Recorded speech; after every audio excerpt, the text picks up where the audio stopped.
Okay, we're gonna get going. Thanks for being here tonight. I'd like to introduce Christopher. Hi. So, how many seventh and eighth graders here? Yeah, we're representing that. Okay. So for you, parents, you just turn off your ears for a second. In 4 or 5 years, you're going to be living a life where you have to decide when you get up. You have to do your own laundry. You have to decide what you want to study or where you want to work. Right? You got to take responsibility for all of those. And the next 4 years and 4 years of high school is this incredible arc where you go from being a kid to being an adult. It's an incredible journey, right? And to set you up to think about that, the next exercise we're going to do is for the adults. You all can just listen to these conversations. I want you to turn to somebody preferably you don't know, if you can, right? And I want you to think about and share one of those moments from high school that either you're really proud of, that helped make you who you are, or something you're really grateful for, someone who helped make you become your best self. Because these are the kind of things that happen in high school. So I'm going to give you about 2 minutes, 1 minute each, to share something you're incredibly proud of or something you're incredibly grateful for that happened to you when you were in high school. And remember, your kids will be eavesdropping. Don't give them any bad ideas. Go.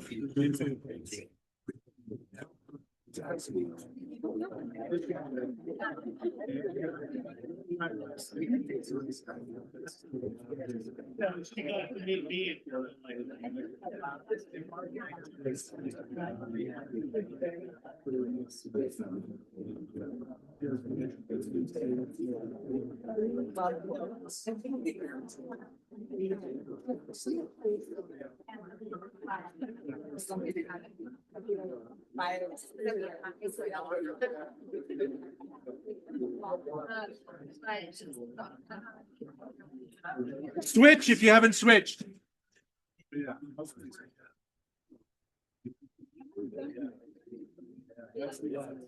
Wow.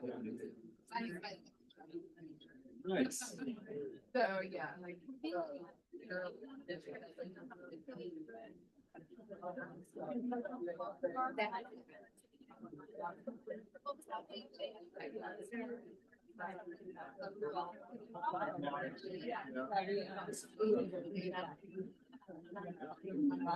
Yeah.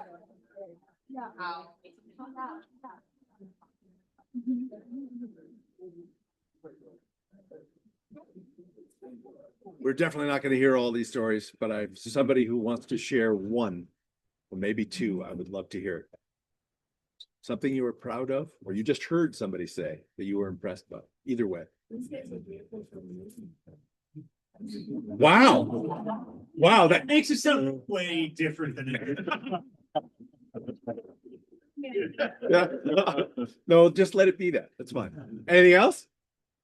Yeah. I want he keeps in contact with a teacher from high school. Well, a coach. Yeah. A coach. Awesome. Still. Awesome. Amazing. Yeah, that's Not me. fantastic. Yeah. A lot happens in high school, right? And the right best fit high school for every kid is something that's important to figure out. And that's part of what tonight is about, is every high school comes with choices and opportunities. You give something up to gain something, right? You gain something, but there's something else that's not there. And understanding those choices is really important. It's one of the last decisions you truly make cooperatively with your parents, right? It's where you have to come to an agreement about what's the right best choice for you to become your best self. And you need your parents' advice on that, right? And your parents need your advice on that. By the time you get to applying to college, if you can't pick some schools, apply, get in, and decide where to go on your own, I'll tell you what, you're not ready to go to college. But this time, this is one of those last cooperative decisions. So hopefully tonight will help you figure that out and know what questions to ask, whether it's of us or of other school opportunities, as you try and figure that out. And we're so thankful for you all taking the time this evening to join us. With no further ado, Andy, the division director for the upper school. Hi, folks. It's division head. I'm Andy, upper school division head here at T, and I wanted to thank you all for being here. I wanted to thank and identify the seniors who are here. So if you guys just like pop up and do a little wave. And I want to thank them while they're standing in a really tangible way by reminding them that 4 years ago they looked, oh no, my clicker. Sweet. 4 years ago they looked like that. And most of the ones stand, you guys can sit down now. It's fine. We'll see if we can get this thing back on. Otherwise, I'm going to be nodding at Allie a lot. There we go. And this is where that high school journey began. And my journey, this first bit is really about the seniors and their particular high school journey, because that they are proof of the T promise and proof of the T graduate profile. And my first year was when they were taking these pictures, and they're all kind of trying to squint at these tiny, tiny little thumbnails here. And so I took that job in August, about 2 weeks before school started. And I was told by my supervisor, you're going to teach an elective, an intensive course for middle school. I don't teach middle school at all, ever. I had actually carved a career around not doing that. And it was going to be a photography intensive for 10 weeks. There were about 20 kids in there. Some of them are here. Some of these eighth graders were here. And the budget for the course was $200. And we had 6 school cameras for 20 middle school kids. And it went about as well as you would think that would go. And over the course of the year, I kept kind of plugging in with them. I would go on a science field trip with them. I would sub for them. And each time I did one of these things, I got more and more nervous about having them in 9th grade the following year. I was like, this class is wild. This class is nuts. Like, they're out of control. I don't think they like me. They don't seem to want to be here anymore. I don't know what to do.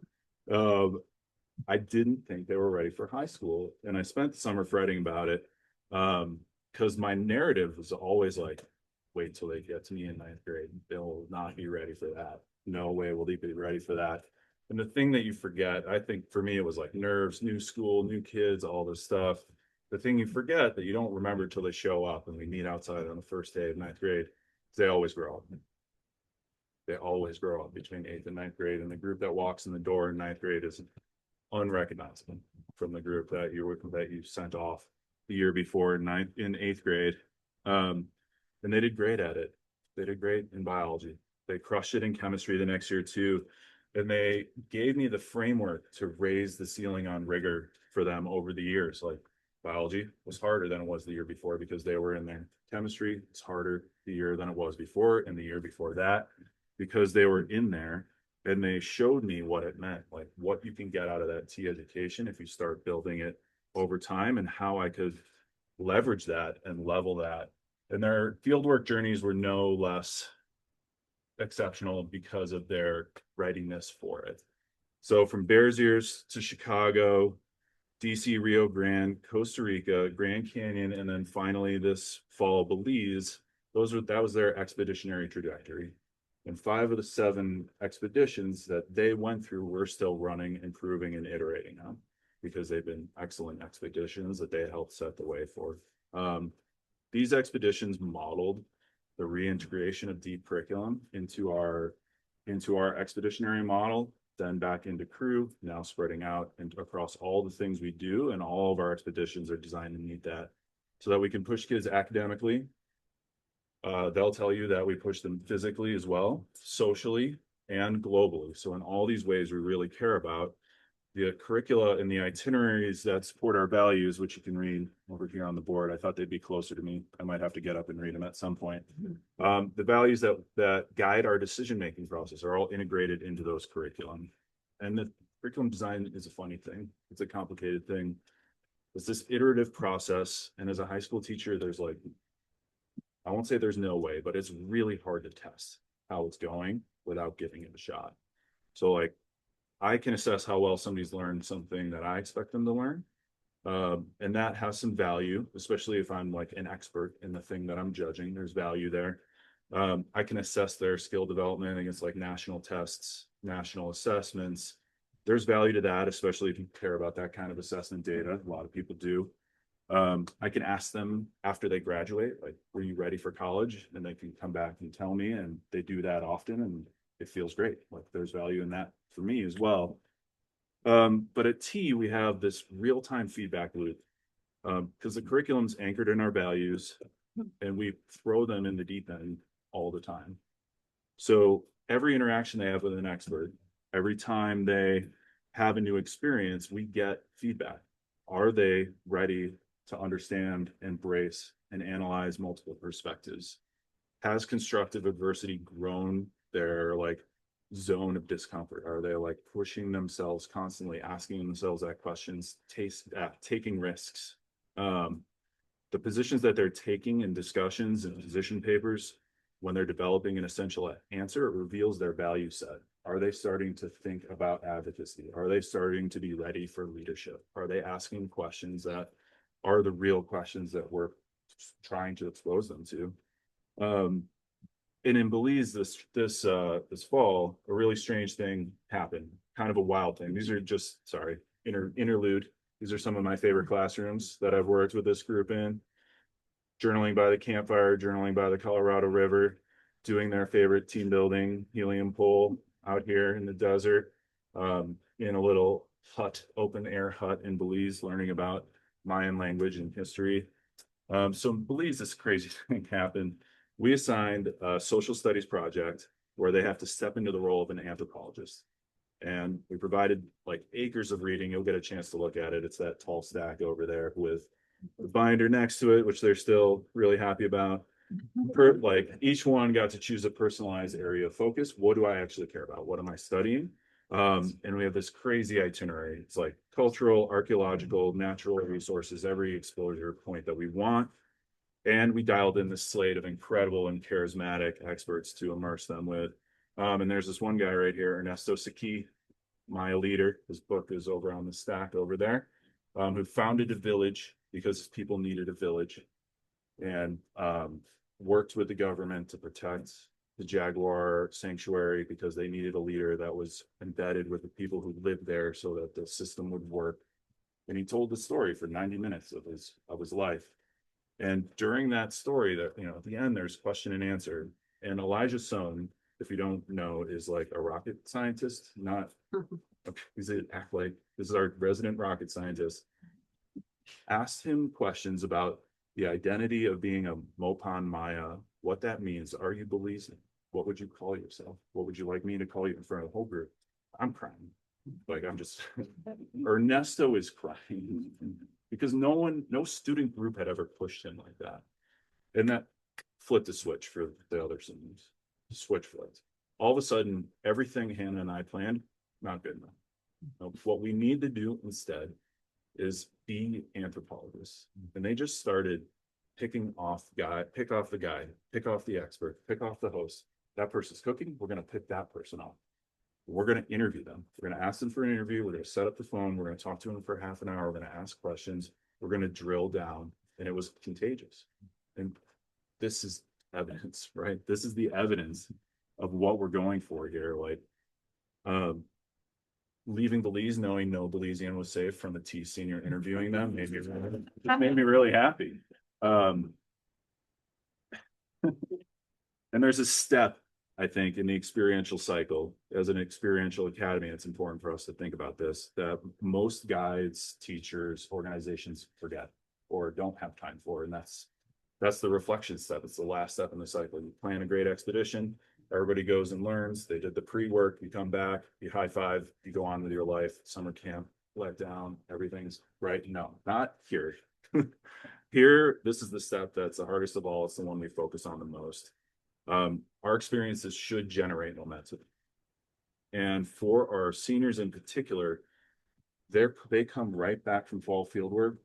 And the next week, they're in ELA with Hannah choosing their senior capstone project topics. Oh, sorry. These are some of the interviews going on here. A little bit of photographic evidence. Interview. Great. I know you can't read these because they're really far away. But it's a list and it's not an exhaustive list. So if yours isn't up there, don't be upset. They just couldn't make it any smaller. it's a list of real world problems which they've spent 3 years getting to. They are their journey's culminating. So 3 years of skill building and experience. They've identified a real world problem. They're going to build a course of study, and they're going to act. I know now because I've seen it happen. They're going to act as an anthropologist. They're going to go out in the world and ask those questions and take those notes. And in doing that, and their pursuit of their own essential answers, their purpose is our purpose, our functional purpose, to realize our T promise. And this comes off our graduate profile, which is a summary of how we do what we do and what we want to see from our students when they graduate. And for this one, I am going to read. A T graduate is not just prepared for college or career. They're equipped to lead with empathy, act with purpose, and contribute meaningfully to their communities as a global citizen. Grounded in T's pillars of character, academics, and adventure, and shaped through years of authentic learning, fieldwork, and creative problem solving, T graduates embody the mindsets, competencies, and habits that prepare them to navigate and shape a complex and changing world. So that's our why. That's our purpose. That's the goal of having students here. But as an old mentor of mine used to say, a goal without a plan is just a wish. And to execute and explain our plan, there are a lot of processes.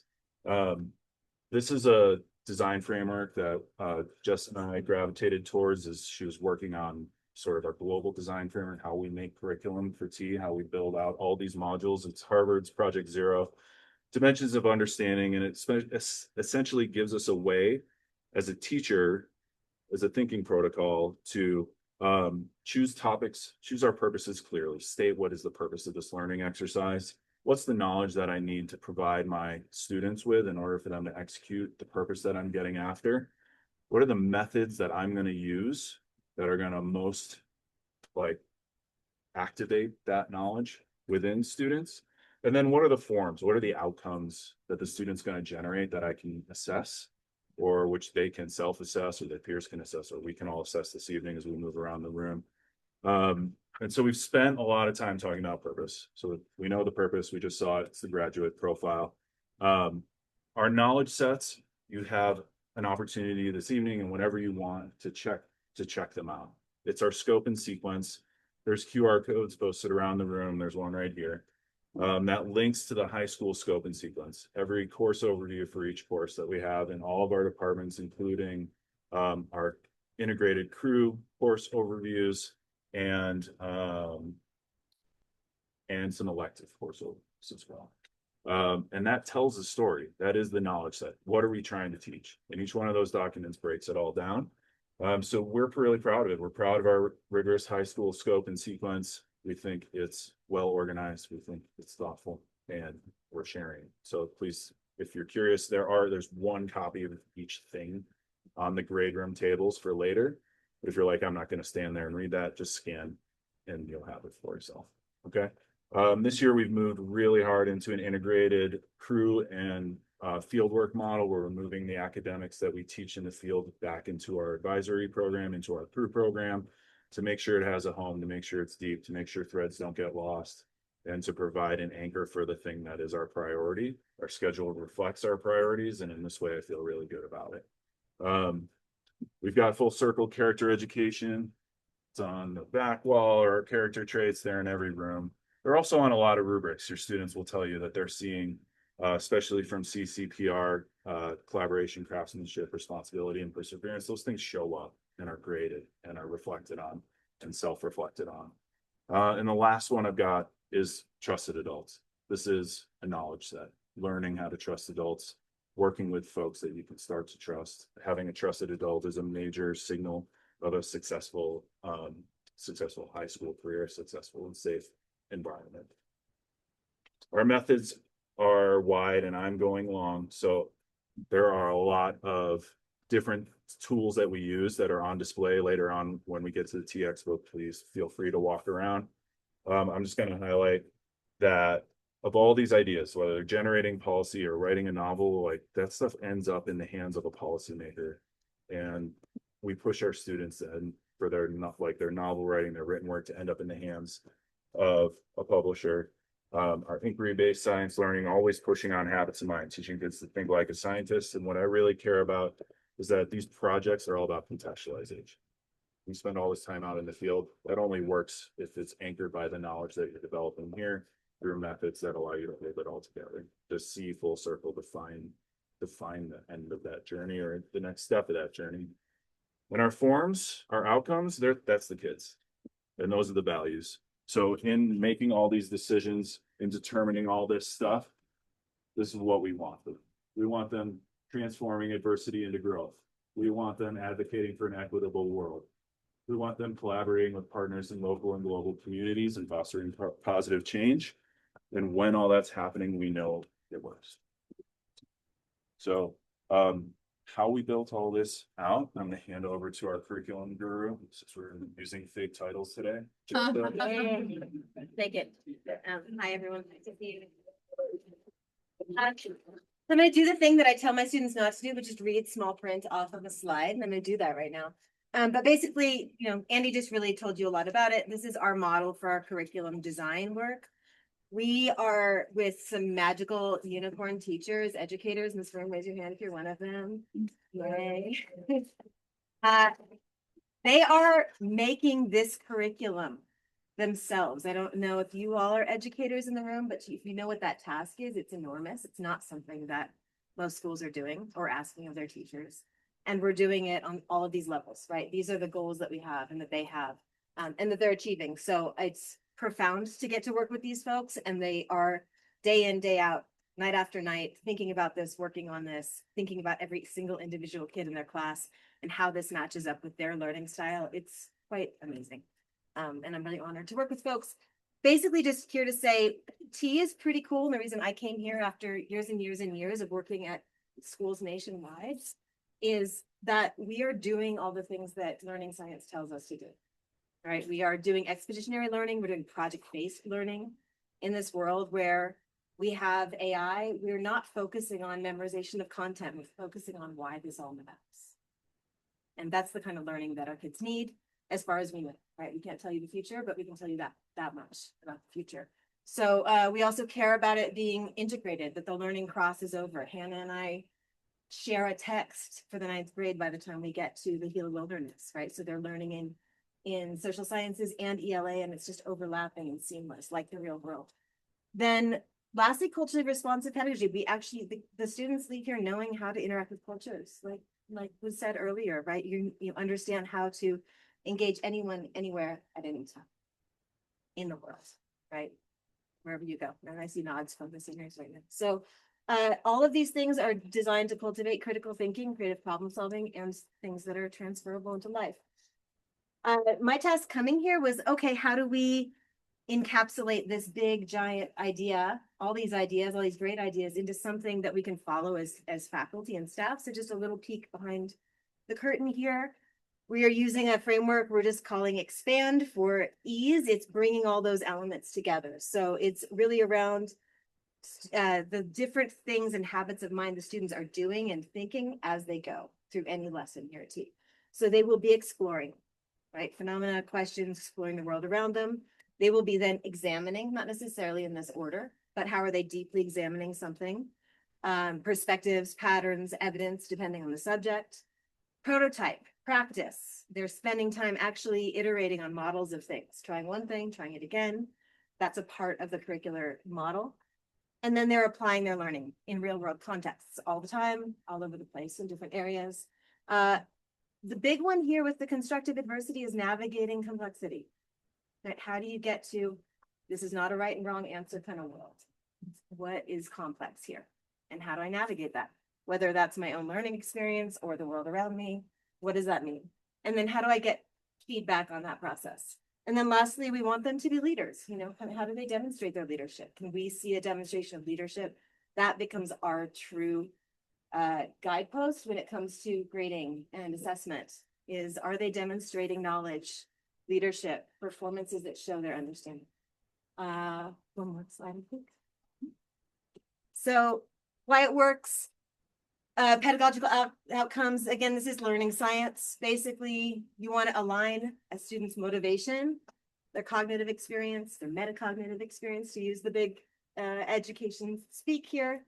And also integrating disciplines so students are seeing whole systems, not just science, math, English, but it's a system. Prioritizing curiosity, relevance, real world, building belonging and purpose through collaborative inquiry. How do people work together? Like we all know as adults, in the real world, you have to work together around a problem of practice in order to solve it. That's mostly what we do in a workplace or whatever environment we find ourselves in. And I think we've kind of talked about where it lives at T, so I'll leave it at that. If you ever have any other questions about curriculum, you want to deep dive, I love nerding out on curriculum, so come hang out with me.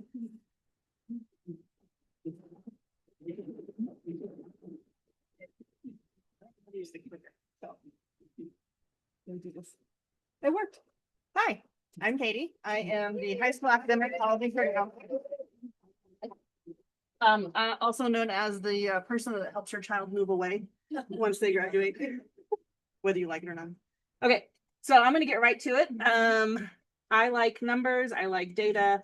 Everything that Jessa and Andy said is an amazing build up to 3.5 years to where the students end up after they leave T. So let's get to the college by the numbers. We have 82 alumni from 9 graduating classes. I have been here for every single graduating class. So wow. We have 19 seniors. So yay, it's exciting. And then I want to focus on, we have 100% of our students who have applied to four-year colleges have been admitted.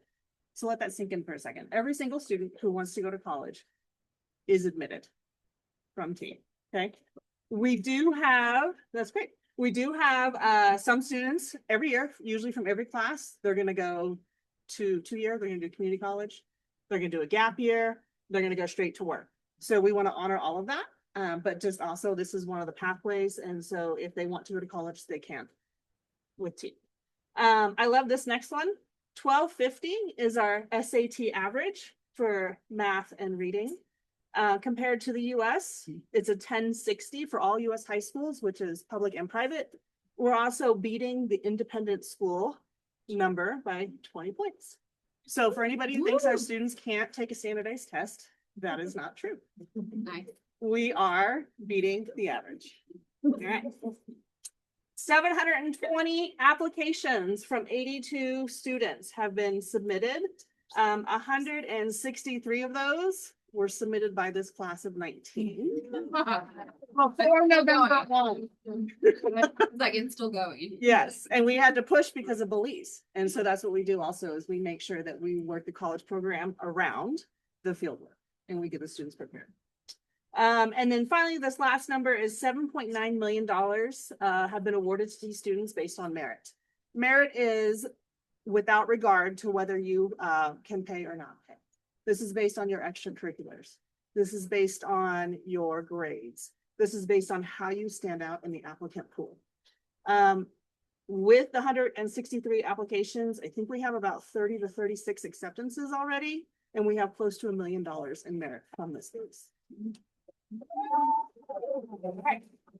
So let's get to some more numbers. So based on all the data from 2017, I'll just let you guys look at this.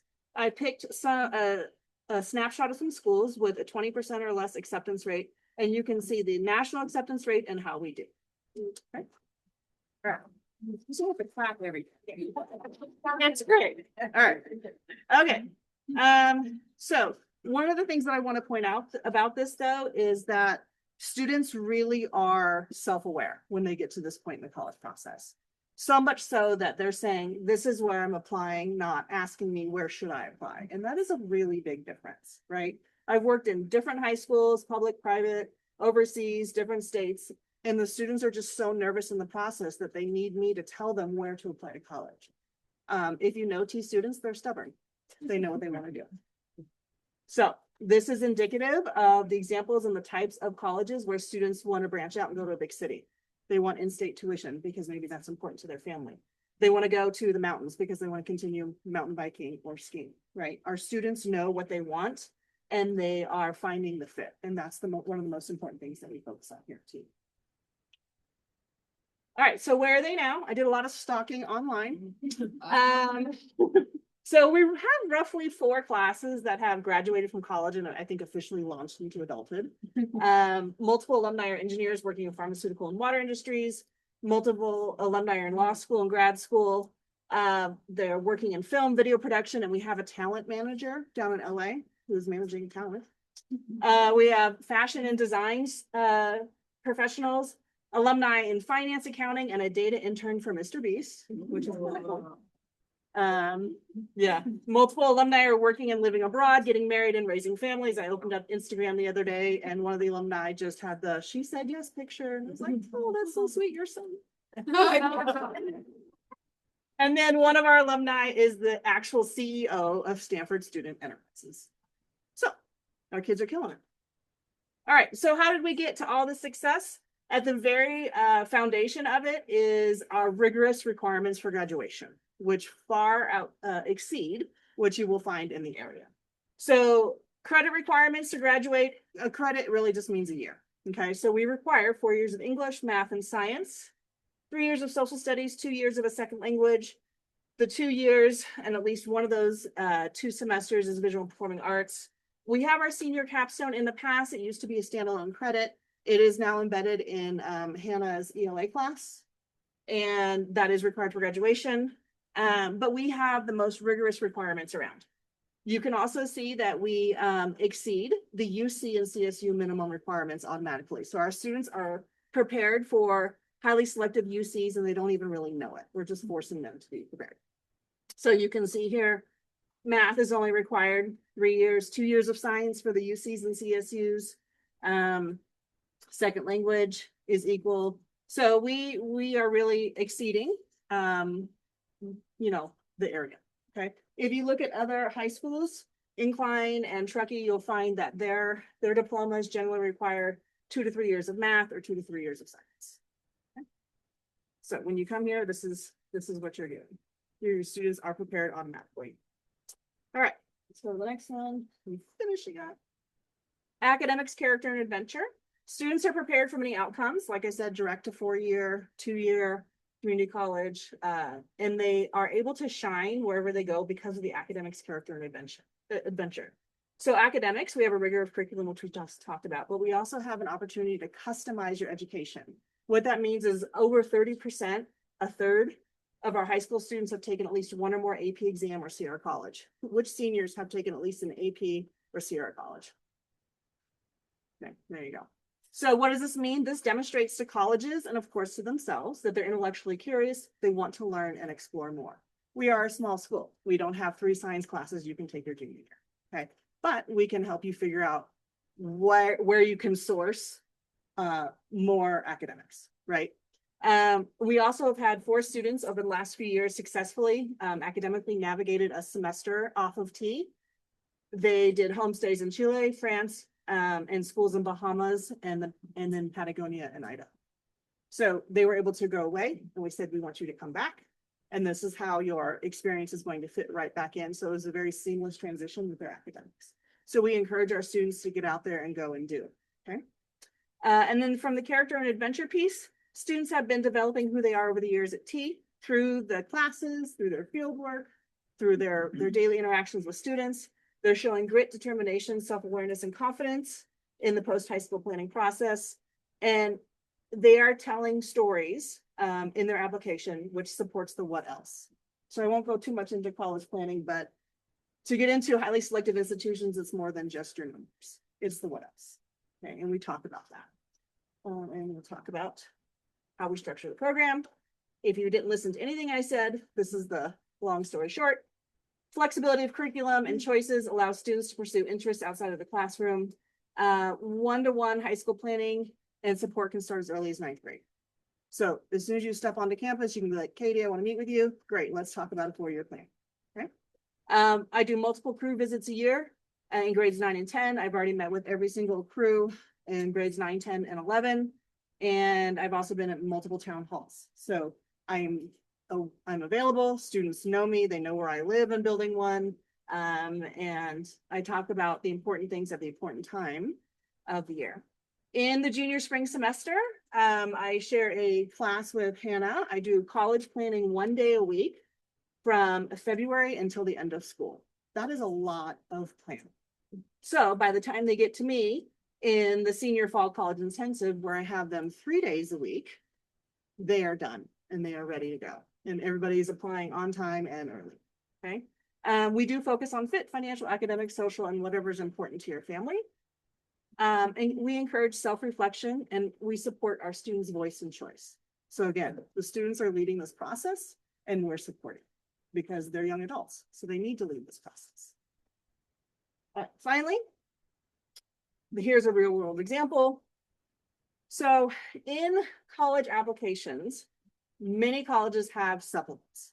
This is a direct question of the student, asking them basically how they're going to align with the mission of this particular college.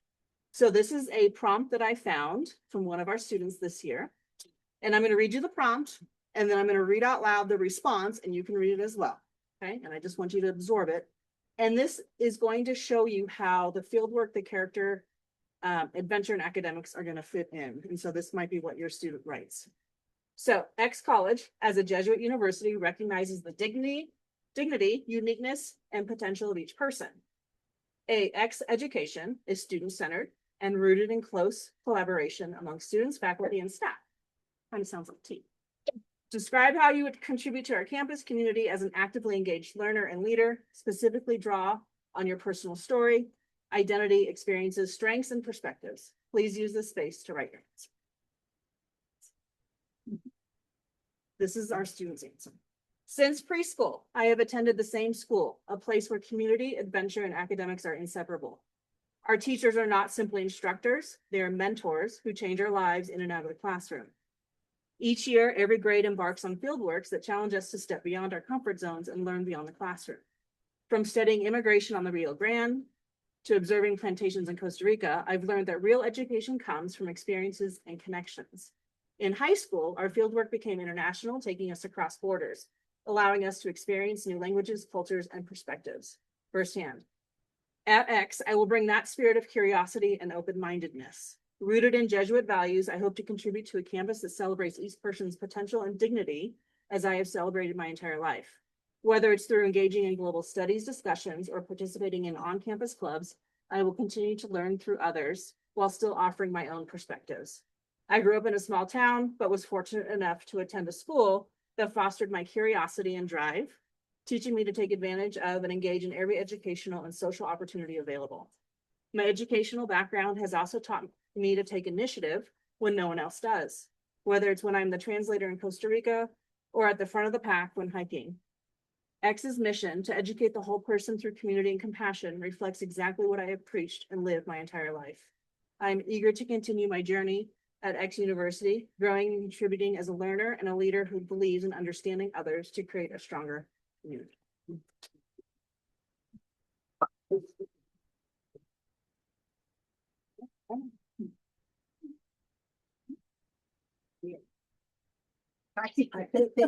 Really set me up for success. Bear with me, I'm losing my voice a little bit. The individualized adventure plan has been around for 4 years now, and it has evolved tremendously during that time. This year specifically, I have 12 athletes, and then I support 20 to 30 travelers per year. So students that are going on trips around the world or missing more than 10 school days.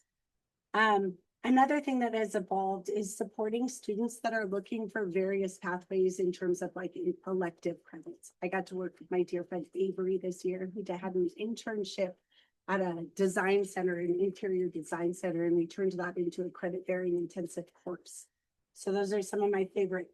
I think I have the best job here. I get to work with each individual in a unique way. So that's just a summary of sort of who we serve. I recently discovered that our local schools, Truckee High, for example, has done away with their ski academy. So if you're going to a public school in the area and you're looking for flexibility and the ability to miss a lot of school, it's hard to find them. North Tahoe has a program, and their independent study program looks where a student would opt out of a PE course and have an independent study period. So they're going to school, they're doing all the advocating for themselves. They're sitting in a classroom doing the work that they missed for ski that week. Here, I pull the students, I work with them one-on-one. They text me after school to see what they missed. I hold Zoom sessions when they're away traveling. I'm like a direct support person, an educational liaison. We have customized pacing for the students that are on ski team. They get extensions on their work when they need it. Sometimes a completely modified assignment. I outsource some content sometimes for students that miss the lectures and need more additional instructional support on something. So it really is like a very comprehensive wraparound for our athletes and our students that need that flexibility in scheduling. Recently, we also adopted what's called Accelerate Content. It's online content, so it doesn't compare to what's happening in our classrooms here. But the cool thing about it is we have our own domain and the course content is ours. So we can customize that course content. I can keep some of the modules, I can eliminate some, I can add to them, I can customize it to what's happening in our classrooms.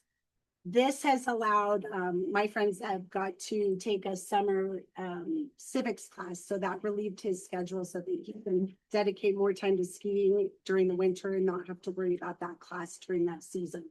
So it's given us the ability to offer some summer courses and really be able to customize the experience for our students.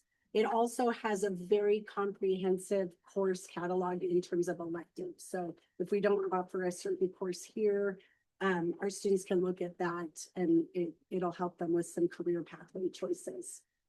And so if you have students that are interested in taking time off during the school year, sports, travel, reach out to me if you have any questions. I can show you.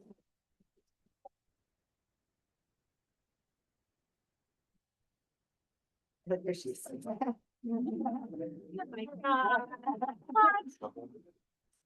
Okay. Well, it's really difficult. I'm with my watch because I will talk too much.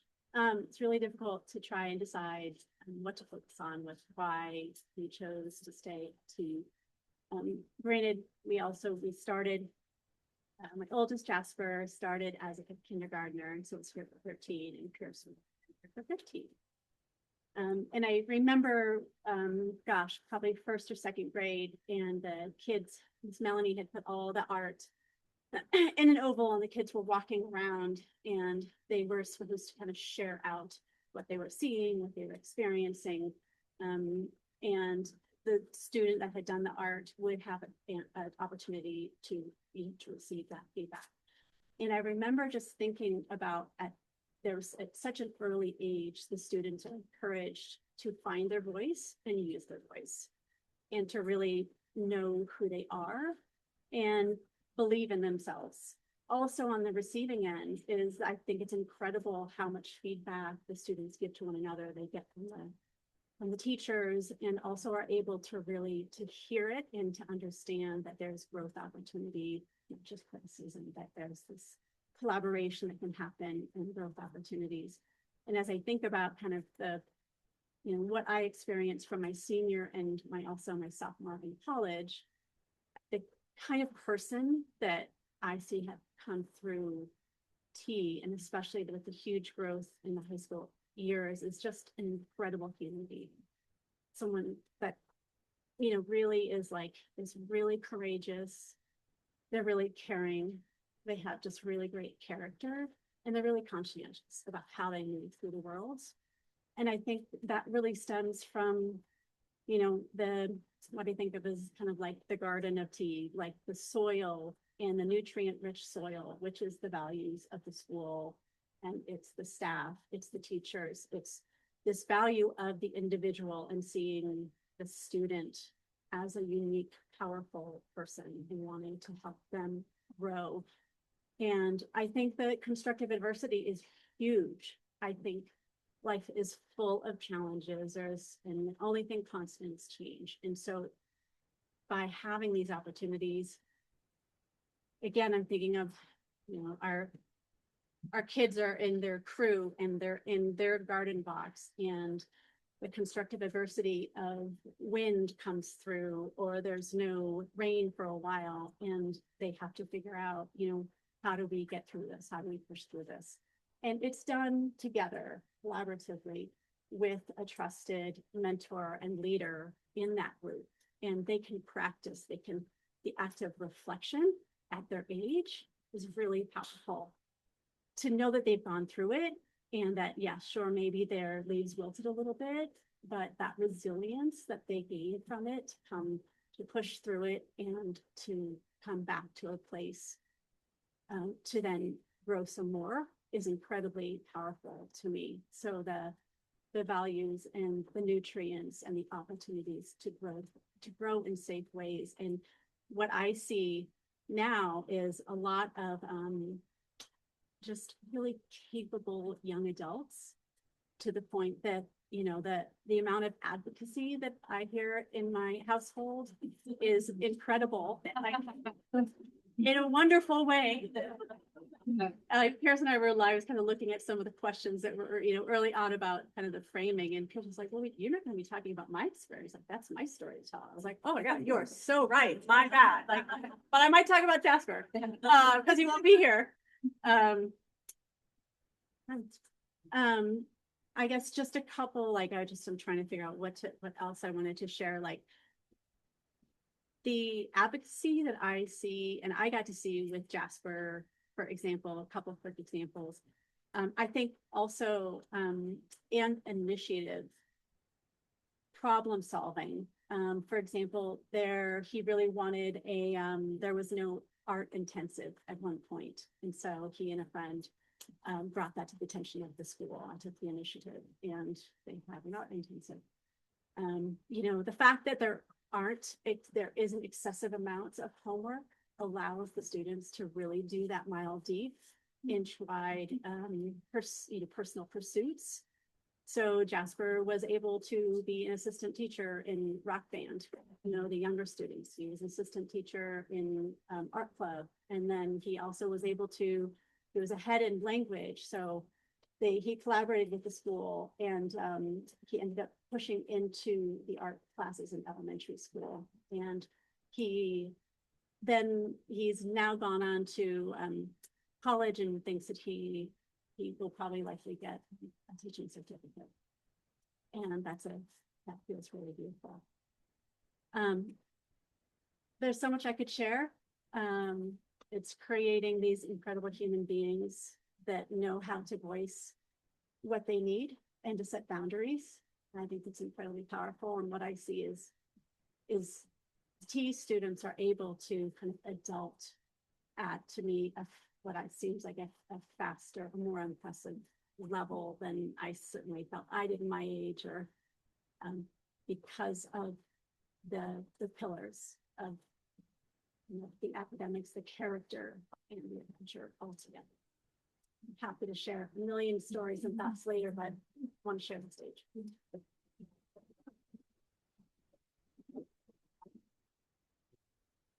Slide for you to add.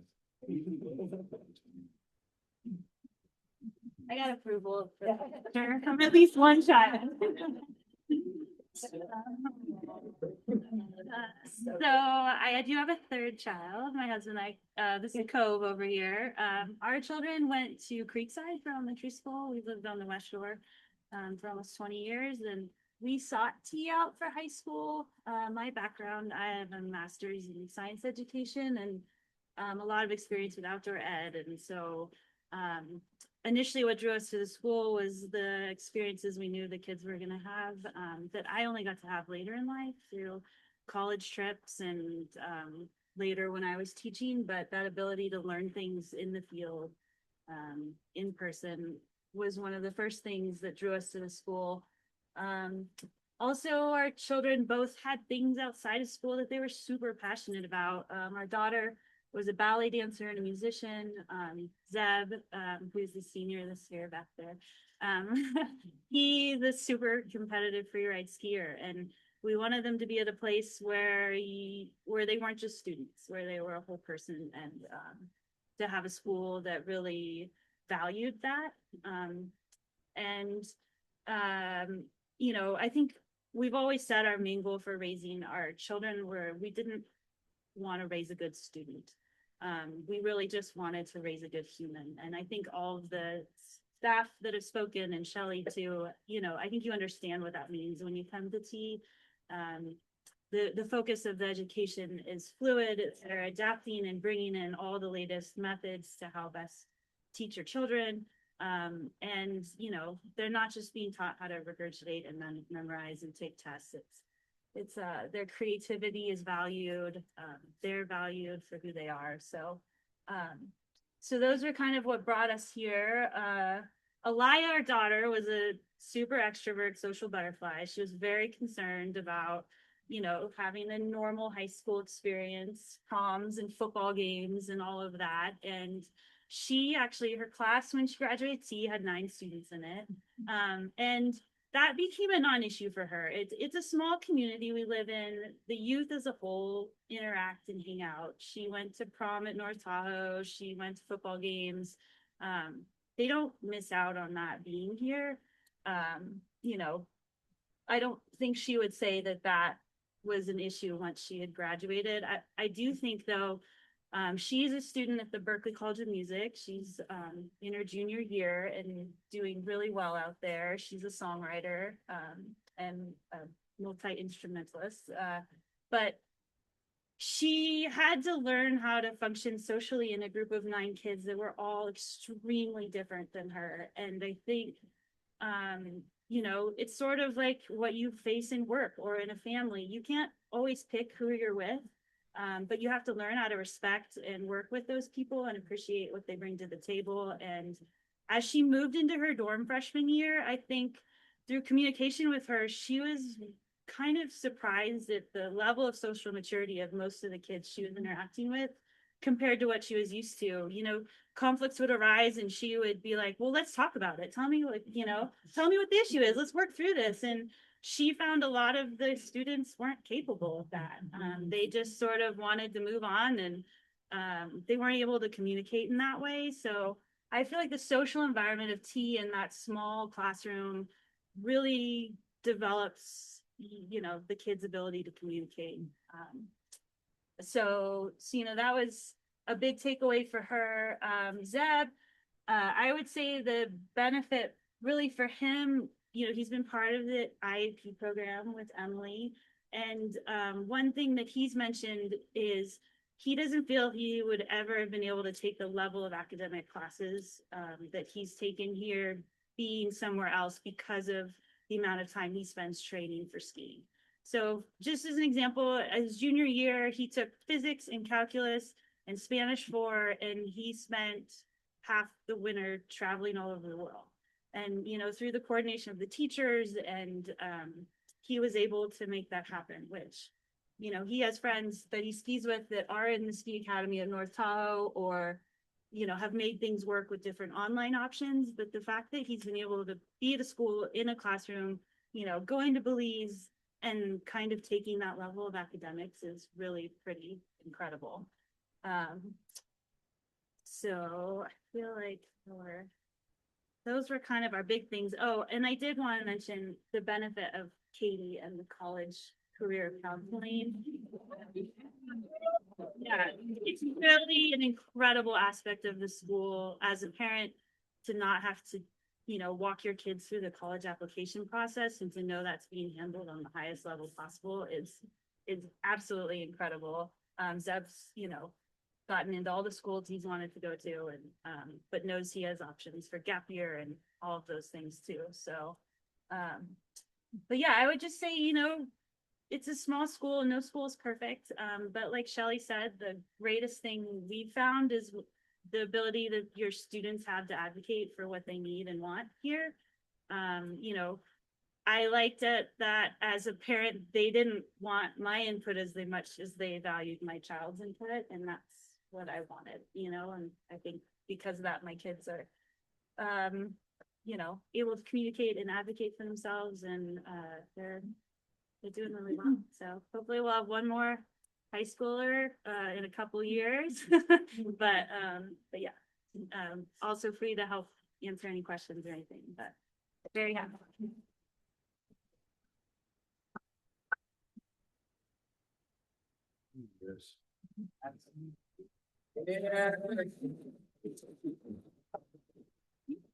Well, of course, you guys, a lot of you know me. My name is Pierce. I'm a senior here. And I'm just going to talk about kind of my high school experience and why I think tea is special. So, first of all, something here I am in Belize planting trees. Something that tea offers that I haven't seen any other school offer is the field work.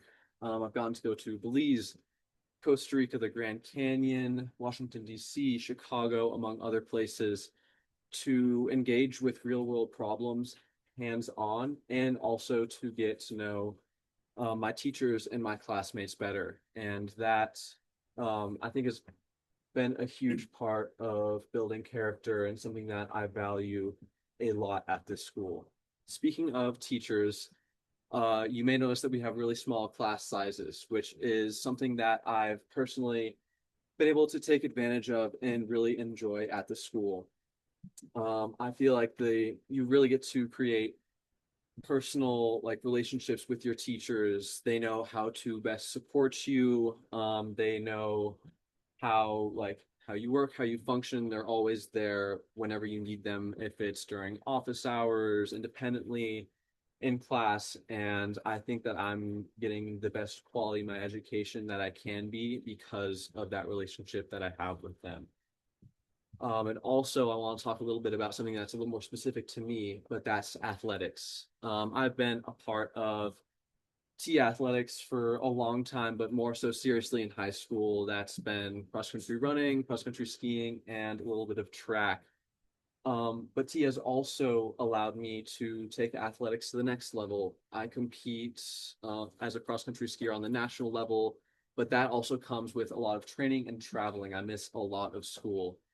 With the help of Emily, though, I've been able to take online courses, but work with my teachers to follow agendas and get support for when I'm out of school to make sure I'm all caught up on assignments and coursework. And that's something that I think has been really special because I don't have to sacrifice the quality of my education to kind of pursue athletics at a higher level.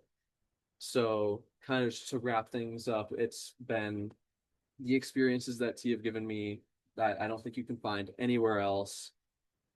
The opportunities that it's given me academically, and with my classmates, and the community that I've created here with my teachers and my classmates that I'll never forget. Thank you.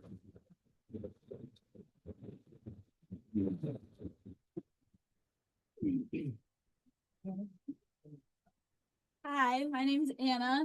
I'm a senior this year, and I've been here since I was in 6th grade. In middle school, I definitely had a hard time at the school. I did not click very well with a lot of my classmates, and in 8th grade, I was definitely struggling to figure out what I wanted for my high school career. I thought I was seeking something more like Truckee High of a public school, basketball games, parties, social scene. But my mom pushed me to stay for freshman year before I made my decision. And I think that's definitely one of the best things that she's done for me. After freshman year, when I got to go to Bears Ears in Chicago and experience the actual real outside of classroom learning that they kept talking about for years, it was truly something that I don't think that I'll ever take for granted or anything. The way that we can go to Belize and still learn about things that most kids are just learning in a textbook, it's truly amazing.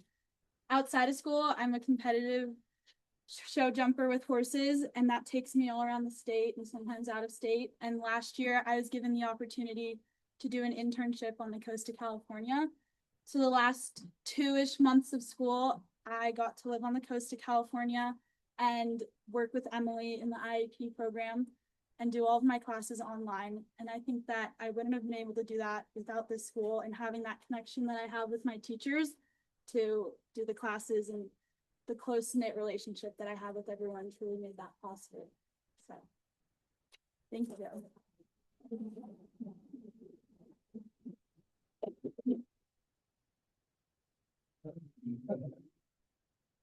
Hi guys. For those of you who don't know me, I'm Oliver. Outside of school, I'm a music producer, a skier, a DJ. This is my 4th year at T, so yeah, I'm a senior. And I made the decision to go here after 8th grade. That was largely influenced by my entire middle school career. I was in a small school like T, and I think I was drawn to that familiarity of being in a small class environment and connecting with my peers on a closer level and having the intimacy of teachers that actually will care and want to help you. But I think what drove me to stay at T was I learned that I learn best by doing and seeing things in front of me. And so when I got to 9th grade and we went to Bears Ears on our first field work, and we were learning about uranium mining and land use and indigenous rights. Those are topics you might see in textbook and think are really boring, to be honest. And when you see them in front of you and you have experts speaking to you about this and you're walking through the land that we're talking about for land use, it's really engaging for me at least. And that's how I learn best. I consume the information when it's there in front of me for me to take. And so I took those lessons with me, and that drove me all the way to my senior year. And when I went to Belize, and we're looking at topics like anthropology and archaeology, and I'm super interested. I'm engaged, and yeah, T has really kind of developed this curiosity about the world and inquiry, and that I'm going to take into college and hopefully pursue a career. And so yeah, that's what T's done for me.